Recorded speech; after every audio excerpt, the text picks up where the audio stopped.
don't forget to subscribe my channel Hang Duk Mana. Sas. Assalamualaikum, selamat datang lagi ke channel Hang Duk Mana. Mari kita dengar respon Datuk Long Madam. Dan beliau menasihatkan Sanusi jangan cepat sangat koyak sampai nak saman. Sebab tu saya baca detail sedikit. Padam posting dalam tempoh 24 jam atau hadapi tindakan Mahkamah Sanusi. Alostar Menteri Besar Kedah Datuk Seri Muhammad Sanusi Makno memberi tempoh 24 jam kepada pemilik akaun media sosial memadam posting hantaran mereka yang memberi gambaran kerajaan negeri Kedah terbabit dalam skandal beras tempatan bernilai 100 juta. Okey tuan-tuan, mari kita dengar nasihat daripada respon daripada Datuk Long Madam. Dia akan letak komen macam biasa. Kita tinggalkan berkenaan dengan belanjawan. Nak sentuh sikit berkenaan dengan beras ni. Pada hari ini SPRM menyerbu lebih kurang 5 kilang beras di Kedah. 5 kilang beras. Untuk rasa kan perkara ni ada kaitan ke untuk merosakkan imej kerajaan ataupun ini adalah propaganda politik ke? Tak, bagi saya Sanusi ni jangan cepat sangat koyak, kan? Nak buat macam mana? Dah kebetulan penyelewengan tu berlaku di negeri Kedah. So janganlah cepat sangat, kan? Dulu dia nasihatkan panas tak apa, tapi jangan koyak. Sekarang ni nampaknya dia yang cepat koyak, kan? Nak saman orang sana, nak saman orang sini. Siapa yang tak pakai topi leather lah, apa benda lah, apa umpamaan yang dia bagi, kan? Soalnya dia koyak, kan? Dah memang industri beras ni yang championnya negeri Kedah, kan? Negeri-negeri di sebelah utara, Perlis, kan? So nak buat macam mana? Dan syarikat yang melantikkan tu memanglah lantikan daripada syarikat anak syarikat kerajaan negeri. Itu untuk yang kes yang sebelum ni yang Sanusi bising. Tapi yang baru ni contohnya macam kes penipuan resit pembelian padi, kan? Dan apa ni penyelewengan berat, berat yang dijual di kilang tak sama dengan nilai subsidi yang dibayar kepada petani. Ini melibatkan lagi 5 syarikat. So kebetulan benda tu berlaku di negeri Kedah. Tak ada siapa pun kata bahawa ini Sanusi punya rancangan untuk mensabotaj kerajaan Madani, kerajaan PMX. Tak ada pun orang cakap macam tu. Yang dia kelang kabut sangat pasal apa? Terasa. Yang terasa sangat pasal apa?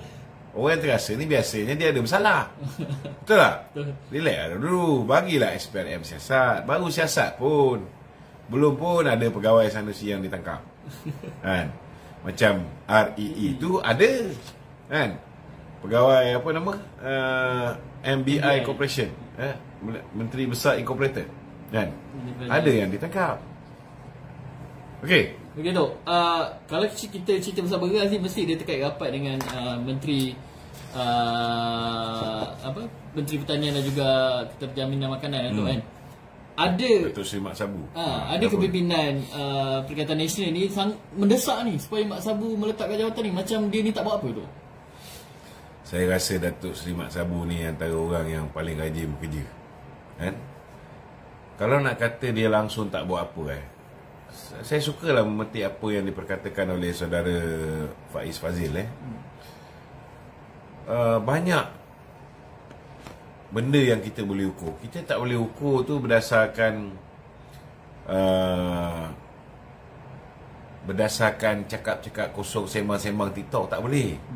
Kita nak ukur sama ada YB Mak Sabu berjaya ataupun tidak. Kita kena tengok di bawah kepimpinan beliau, ketika beliau menjaga Kementerian Pertanian dan Keterjaminan Makanan, apa yang dijaga? Makanan apa? Antaranya daging.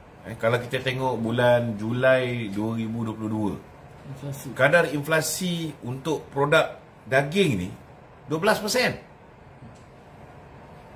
12%. Tapi Ogos tahun lepas telah turun sehingga 5.8%. Ogos tahun ni 2023. Ini Ogos 2023 lah. Telah turun kepada 5.8%. Kemudian kita tengok produk-produk seafood, ikan apa semua, kan, sotong. Kalau Julai 2022 dia punya kadar inflasi lah 4.2%. Sekarang Ogos 2023 hanya 1.5%. menurun dengan drastik sekali. Kemudian kita tengok juga bila ada masalah telur. Zaman Muhyiddin Yassin tu telur tak jumpa pun. Hilang terus. Tapi bila ada masalah telur zaman YB Mak Sabu, dia cepat atasi. Apa kayu pengukur dia? Tengoklah kadar inflasi dari segi produk-produk telur, tenusu, keju. Julai 2022, kadar inflasi dia, kenaikan harga barang 9.1%. Tinggi. Tetapi Ogos 2023 hanya 4%. Ini jelas menunjukkan ada usaha yang telah membuahkan pencapaian yang positif. Dan di bawah pemerintahan PMX, kalau kita lihat dulu pada tahun 2022 Julai Ogos, inflasi harga barang keseluruhan ni dahsyat. Tetapi di bawah pentadbiran PMX ini, kita lihat daripada kadar inflasi yang begitu tinggi menurun setiap bulan, sehingga kan bulan lepas tinggal 2% lebih sikit.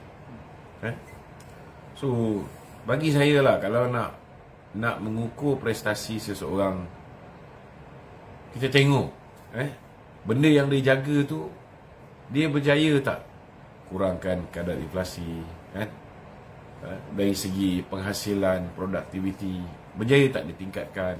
Benda macam ini kita nak cakap tu kena ada substance. Kita tak boleh cakap sembrono saja. Mentang-mentang kau tak suka dengan YB Mak Sabu, kau duk cakap macam tu je. Tak boleh lah, mesti ada substance. Nak mempertahankan mesti ada substance. Bila kita nak mengutuk, nak mengecam, kita juga kena ada substance. By fact. Okey? Begitu. Okey tuan-tuan, saya baca detail sedikit lagi lah dekat Harian Metro ni. Saya baca balik berita tadi. Menteri Besar Datuk Seri Muhammad Salihin Mak Noh memberi tempoh 24 jam kepada pemilik akaun media sosial memadam posting mereka yang memberi gambaran kerajaan negeri terbabit dengan skandal beras tempatan bernilai 100 juta. Beliau berkata sekiranya gagal berbuat demikian, pihaknya akan mengarahkan pasukan peguam memburu semua pemilik akaun itu untuk tindakan mahkamah. Ini termasuk kepada akhbar yang membuat laporan tergantung memberi gambaran yang salah kepada orang ramai, termasuk pada wartawan yang menulis berita itu, termasuk syarikat akhbar menerbitkan berita itu kepada orang yang memanjangkan berita yang tidak benar itu supaya menjadi satu pengajaran kepada orang ramai, katanya pada sidang media selepas mesyuarat Exco di Wisma Darul Aman di sini hari ini.